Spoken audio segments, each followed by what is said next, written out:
Still with Talk's international editor Isabel Oakeshott.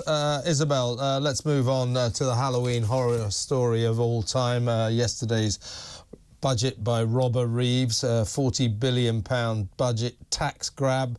The Office of Budget Responsibility, formerly beloved of the Labour Party, estimates that Reeves' left-wing attack on the people will leave every one of us 300 quid a year worse off.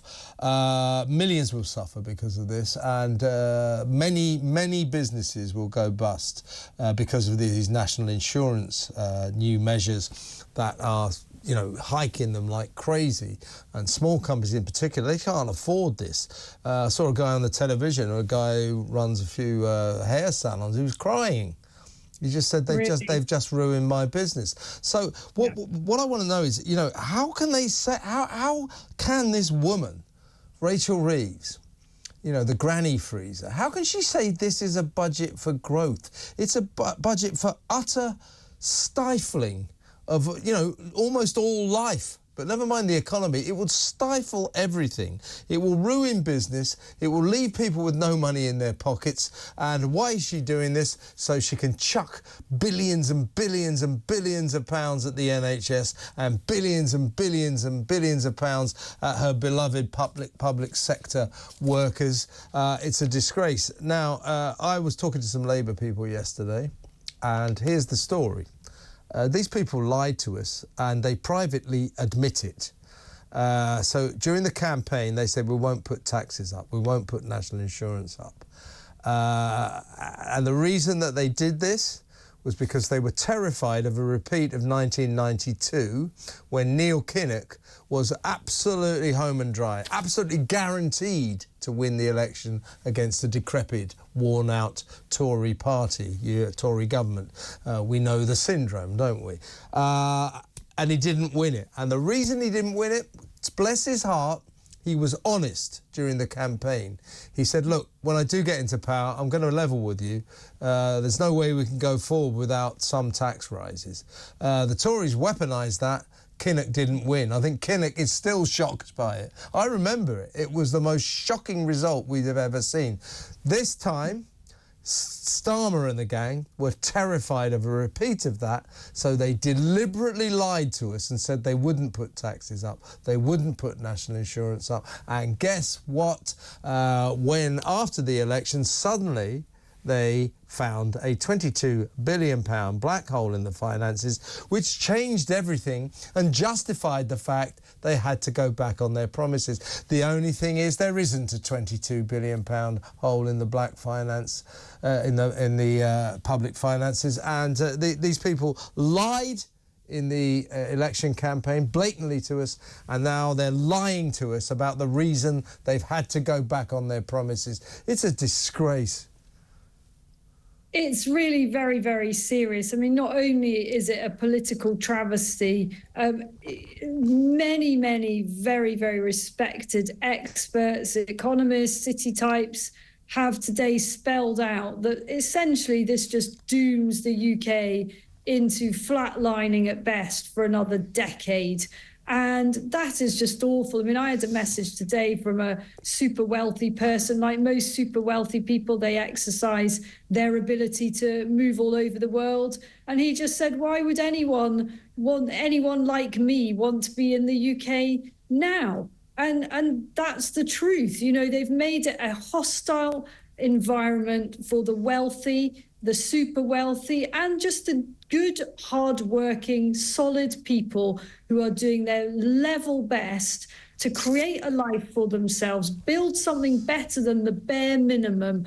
And fast as they go round that hamster wheel, any kind of cheese on the other side gets ever more distant. And I just don't think that's a way to run a country. People want to have something to aim for, to be aspirational. And this is a government that just takes complete delight in hammering the hard workers, the strivers, those who are just doing their best to try to create a better future for their children as well.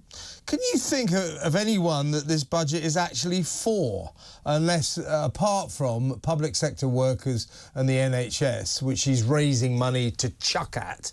You know, as I said yesterday, throwing £22 billion at the NHS, you might as well actually build it into a bonfire and set fire to it for all the effect it will have. But apart from the NHS and public sector workers, I don't think anyone at all benefits from this budget.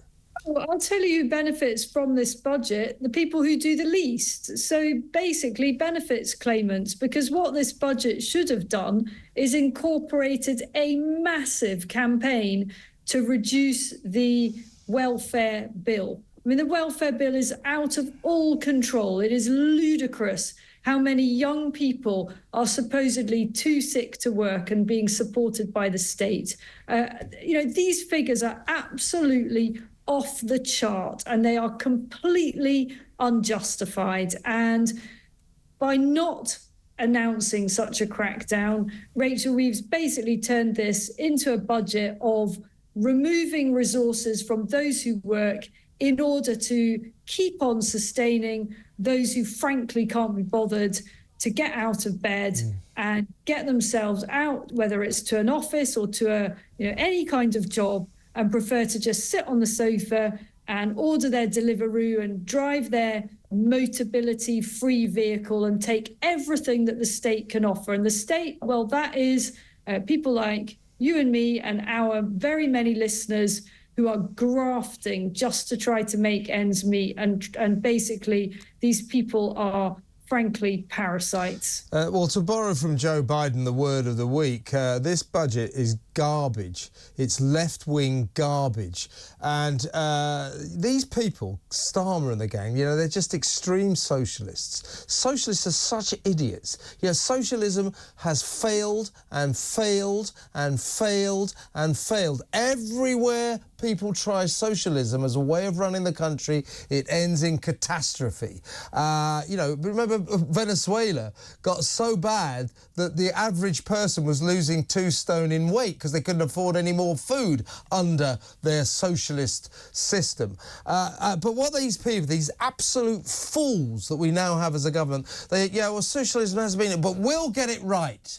You know, we're social, and we will finally get it right. They won't. They are dooming us to another Venezuela. They really, really are. This is a disaster, and it's so frightening that we're in the hands of kind of infantile, naive ideologues. This is going to end very unhappily.